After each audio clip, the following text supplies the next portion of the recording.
Hello, everybody. I am Mrs. Poppet, and this is my place. Welcome, welcome, welcome. I'm so glad you decided to come back for another story time today, for I've chosen one that is really good. It's called The Ugly Duckling, and if you haven't heard it, and even if you have, we're going to read it now. The Ugly Duckling. It was lovely summer weather in the country, the golden corn, the green oats, and the haystacks piled up in the meadow looked beautiful. The stork walking about on his long red legs and chattering in the Egyptian language, which he learned from his mother. The cornfields and meadows were surrounded by large forests, in the midst of which there were deep pools. It was indeed delightful to walk about in the country. In a sunny spot stood a pleasant old farmhouse close to a deep river, and from the house down to the waterside grew great burdock leaves, so high that under the tallest of them a small child could stand upright. Wow! The spot was as wild as the center of a deep wood. In this snug retreat sat a duck on her nest, watching for her young brood to hatch. She was beginning to get tired of her task, for the little ones were a long time in coming out of their shells, and she seldom had any visitors. The other ducks liked much better to swim about in the river than to climb up the slippery banks and to sit under the burdock leaf to have gossip with her. At length one shell cracked, then another, and from each egg came a living creature that lifted its head and said, "Beep, beep." "Quack, quack," said the mother, and they all quacked as well as they could, and looked about them on every side at the large green leaves. Their mother allowed them to look as much as they liked, because green is good for the eyes. "How large the world is," said the small ducks, when they found out how much more room they had now than when they were inside the eggshell. "Do you imagine this is the whole world?" asked the mother. "Wait until you have seen the garden. It stretches far beyond that to the parson's field, but I have never ventured such a distance. Are you all out?" she continued, rising. "No, I declare, the largest egg there still lies. I wonder how long this is to last. I am quite tired of it." And she seated herself again on the nest. "Well, how are you getting on?" asked an old duck, who paid her a visit. "One egg is not yet hatched," said the duck. "It will not break, but it just looks at the others. Are they not the prettiest little ducklings you ever saw? They are the image of their father, who is so unkind he never comes in to see." "Let me see the egg that will not break," said the duck. "I have no doubt it's a turkey's egg. I was persuaded to hatch some once, and after all my care and trouble with the young ones, they were afraid of the water. I quacked and clucked, and all to no purpose. I could not get them to venture in. Let me look at the egg. Yep, that's a turkey's egg. Take my advice.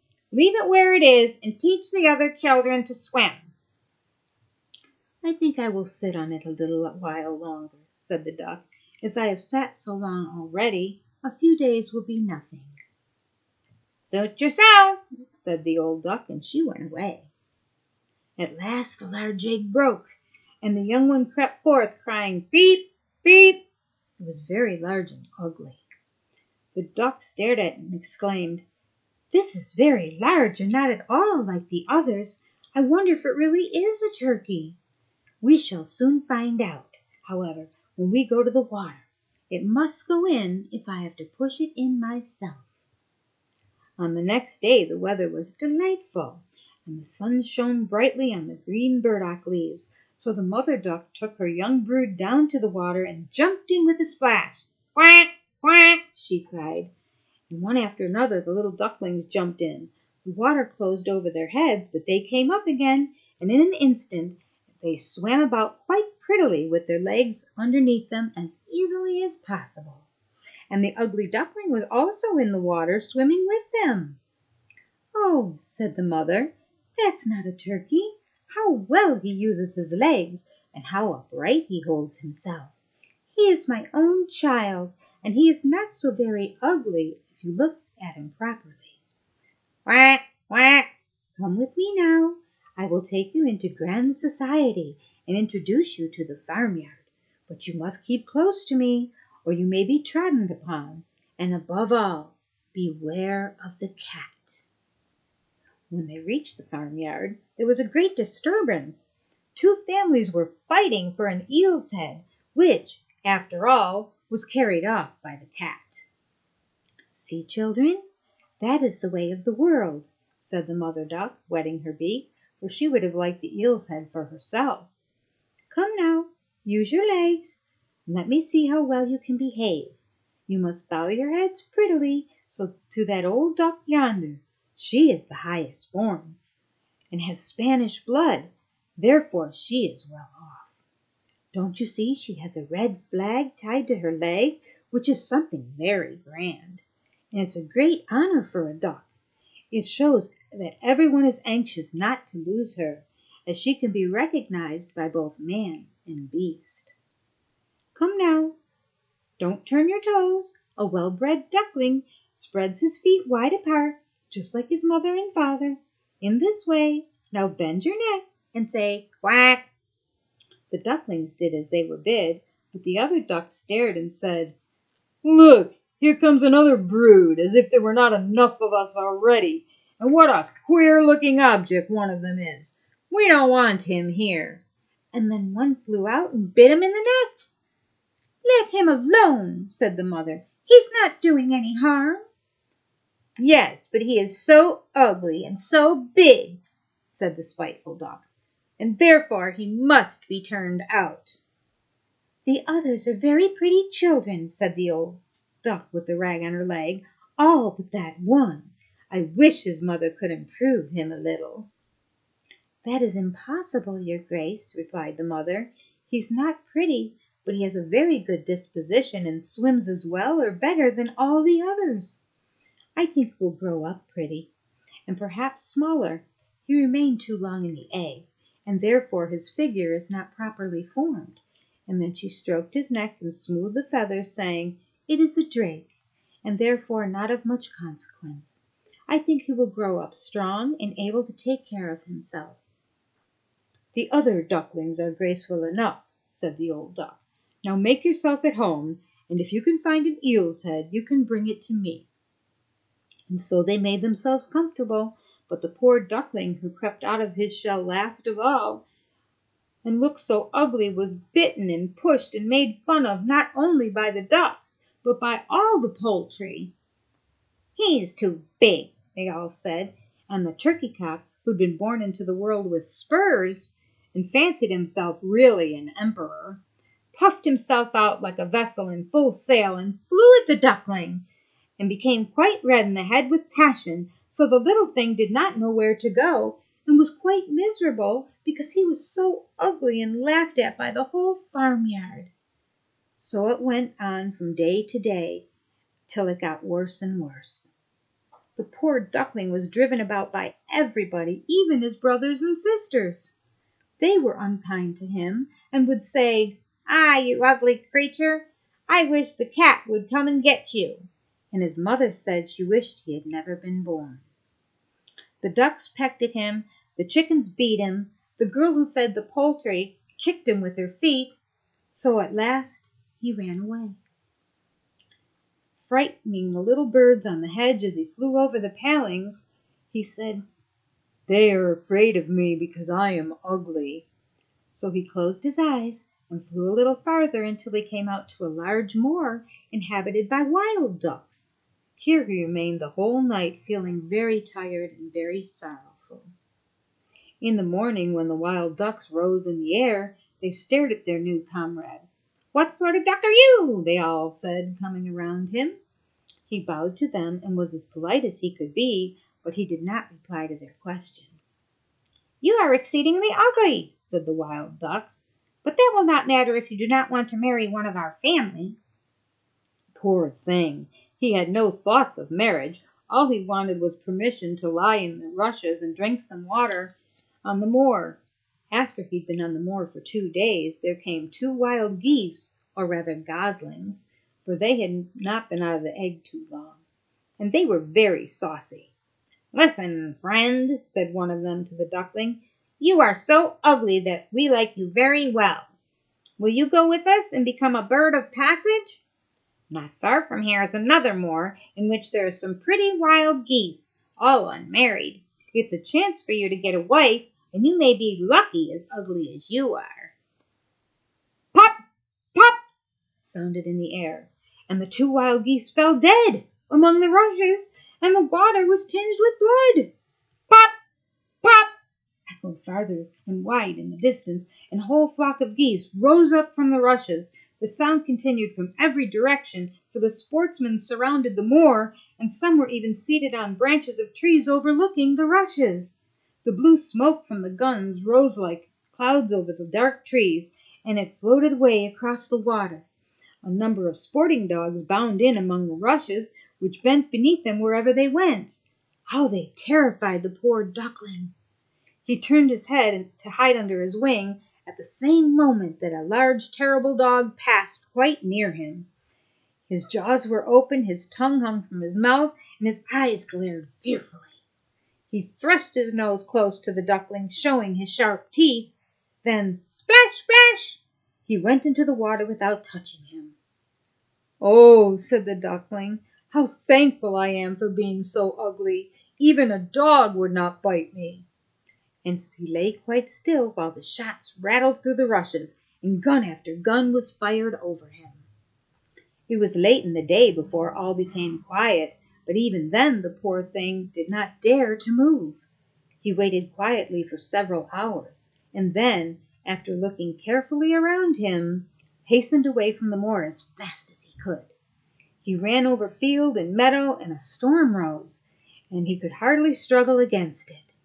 Towards evening he reached a small, poor little cottage that seemed ready to fall, and only remained standing because it could not decide on which side to fall first. The storm continued so violently that the duckling could go no farther. He sat down by the cottage, and then he noticed the door was not quite closed, in consequence of one of the hinges having given way. Therefore there was a narrow opening near the bottom, which was enough for him to slip through, which he did very quietly, and got shelter for the night. A woman, a tomcat, and a hen lived in the cottage. The tomcat, who the mistress called "my little son," was a great favorite. He could raise his back and purr. He could throw out sparks from his fur if he was stroked the wrong way. And the hen had very short little legs, so she was called Chicky Short Legs. She laid good eggs, and her mistress loved her as if she had been her own child. In the morning the strange visitor was discovered, and the tomcat began to purr and the hen to cluck. "What is all that noise about?" said the old woman, looking around the room, but her sight was not very good. Therefore, when she saw the duckling, she thought it must be a fat duck that had strayed from home. "Oh, what a prize!" she exclaimed. "I hope it is not a drake, for then I shall have some duck eggs. I must wait and see." So the duckling was allowed to remain with them on a trial for 3 weeks, but there were no eggs. Now the tomcat was the master of the house, and the hen was the mistress, and they always said, "We and the world," for they believed themselves to be half the world, and the better half too. The duckling thought that the others might hold a different opinion on the subject, but the hen would not listen to such doubts. "Can you lay eggs?" she asked. "No. Then have goodness to hold your tongue." "Can you raise your back or purr or throw out sparks?" said the tomcat. "No. Then you have no right to express an opinion when sensible people are speaking." So the duckling sat in a corner feeling very low-spirited, till the sunshine and the fresh air came into the room through the open door, and then he began to feel such a great longing to swim on the water that he could not help telling the hen. "What an absurd idea!" said the hen. "You have nothing else to do, therefore you have foolish fantasies. If you could purr or lay eggs, then they would pass away." "But it's so delightful to swim about on the water," said the duckling, "and so refreshing to feel it close over your head while you dive down to the bottom." "Delightful indeed," said the hen. "Why, you must be crazy. Ask the cat. He's the cleverest animal, and I know him. Ask him how he would like to swim about in the water, or dive to it. For I will not speak my own opinion. Ask our mistress, the old woman. There's no one in the world cleverer than she. Do you think she would like to swim or let the water close over her head?" "You don't understand me," said the duckling.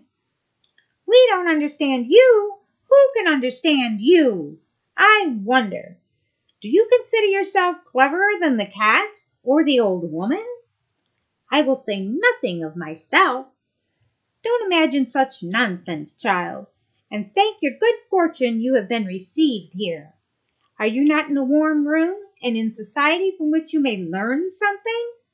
But you are a chatterer, and your company is not very agreeable. Believe me, I speak only for your good. I may tell you unpleasant truths, but that's the true proof of my friendship. I advise you, therefore, to lay eggs and learn to purr quickly as possible." "I believe I must go out into the world again," said the duckling. "Yes, do," said the hen. So the duckling left the cottage, soon found water on which he could swim and dive, but was avoided by all other animals because of his ugly appearance. Autumn came, and the leaves in the forest turned orange to gold. Then, as winter approached, the wind caught them as they fell and whirled them in approach, whirled them around. The wind caught them as they fell and in the cold air. The clouds, heavy with hail and snowflakes, hung low in the sky, and the raven stood up from the ferns, crying, "Wrong, wrong." It made one shiver with cold to look at him. All this was very sad for the poor little duckling. One evening, just as the sun set amid the clouds, there came a large flock of beautiful birds out of the bushes. The duckling had never seen any like them before. They were swans, and they curved their graceful necks, while their soft plumage shone with a dazzling whiteness.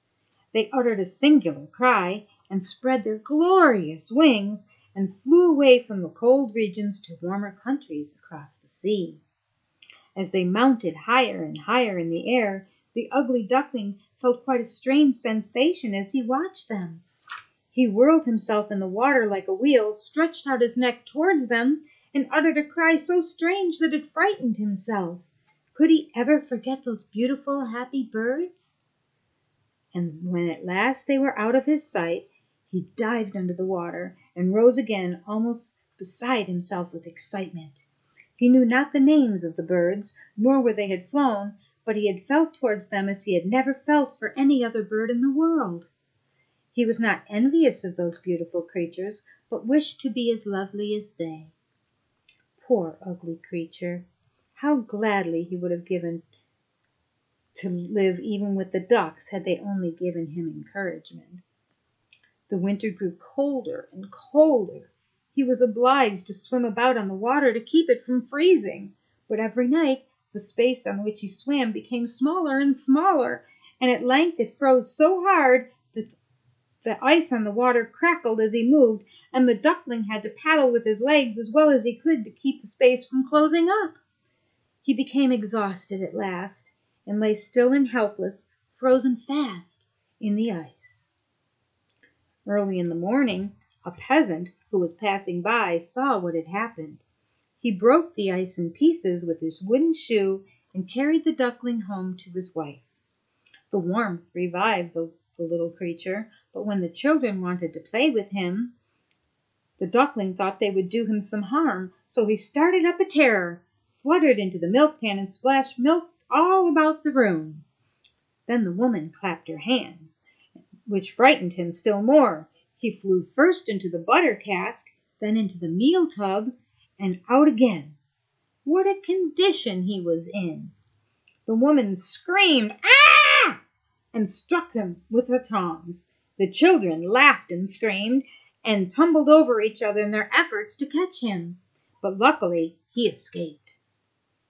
The door stood open, and the poor creature could just manage to slip out among the bushes and lie down quite exhausted in the newly fallen snow.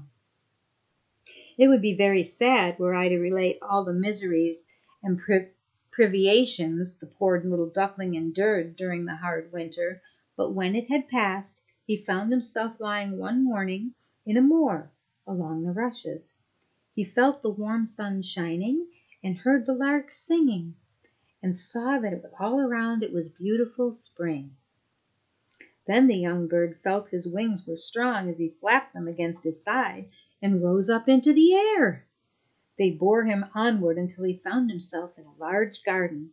Before he knew well how it had happened, the apple trees were in full bloom, and the fragrant elders bent their long green branches down to the stream which wound around a smooth lawn. Everything looked beautiful in the freshness of the early spring.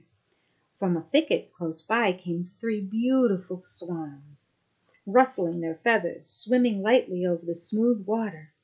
The duckling remembered the lovely birds and felt more strangely unhappy than ever. "I will fly to those royal birds," he exclaimed, "and they will kill me, because I am so ugly, and I dare to approach them. But it does not matter. Better to be killed by them than to be pecked by ducks, beaten by hens, pushed about by the maiden who fed the poultry, or starved in the winter with hunger." Then he flew into the water and swam towards the beautiful swans. The moment they espied the stranger, they rushed to meet him with outstretched wings. "Kill me," said the poor bird as he bent his head down to the surface of the water and awaited death. But what did he see in the clear stream below? His own image, no longer a dark gray bird, ugly and disagreeable to look at, but a graceful and beautiful swan. To be born in a duck's nest in a farmyard is of no consequence to a bird if it's hatched from a swan's egg. He now felt glad to have suffered sorrow and trouble, because it enabled him to enjoy so much better the pleasure and happiness around him, for the great swans swam round the newcomer and stroked his neck with their beaks as a welcome. Into the garden presently came some little children and threw bread and cake into the water. "See," cried the youngest, "there's the new one!" And the rest were delighted and ran to their father and mother, dancing and clapping their hands and shouting joyously, "There's another swan come! A new one has arrived!" When they threw more bread and cake in the water, they said, "The new one is the most beautiful of all! He is so young and pretty!" And the old swans bowed their head before him. Then he felt quite ashamed and hid his head under his wing, for he did not know what to do. He was so happy, and yet not to be proud. He had been persecuted, despised for his ugliness, and now he heard them say that he was the most beautiful of all the birds. Even the elder tree bent down its boughs in the water before him, and the sun shone warm and bright. Then he rustled his feathers, curved his slender neck, and cried joyfully from the depths of his heart, "I never dreamed of such happiness as this while I was an ugly duckling." Isn't that a wonderful story? This poor little duck was different, and so everybody picked on him, which was not nice. That's a very bad thing to do. But he stayed strong, and he continued to grow and move until he finally found the place where the other people just like him were. And then he realized that he was beautiful and that he was going to be very happy there. Sometimes we have to remember that just because somebody's different doesn't mean that they're not lovable, because everybody's lovable, and eventually everybody sees their own beauty. Well, that's it for today. I'll see you next time.